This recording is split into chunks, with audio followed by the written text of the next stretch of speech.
आपको कर्नाटक में कांग्रेस सरकार की उस योजना के बारे में बताएंगे जिसके तहत वहां की सरकार, कांग्रेस की सरकार जो है, गरीब अल्पसंख्यकों को ऑटो रिक्शा और टैक्सी खरीदने में 50% की सब्सिडी देगी। यानी गाड़ी की आधी कीमत सरकार देगी और बाकी की आधी कीमत चुकाने के लिए भी सरकार लोन देगी।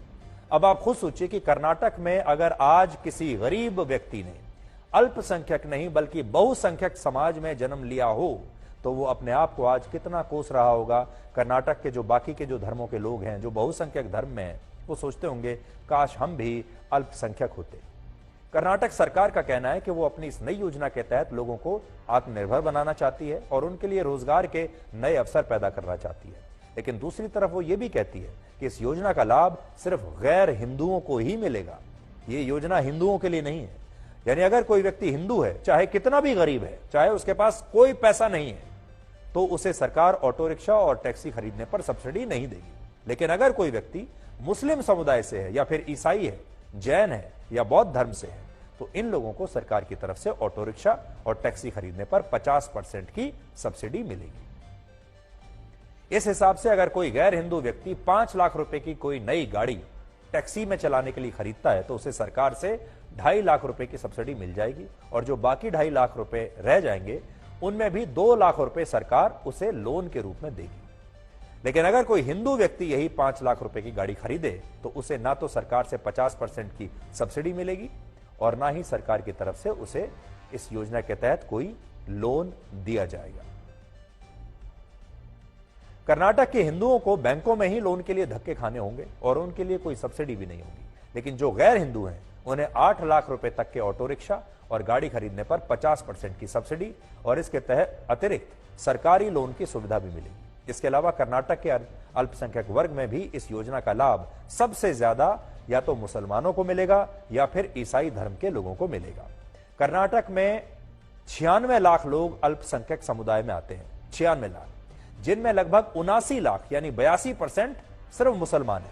यानी ये प्राइमरी मुख्य तौर पर ये जो योजना है ये मुसलमानों के लिए है।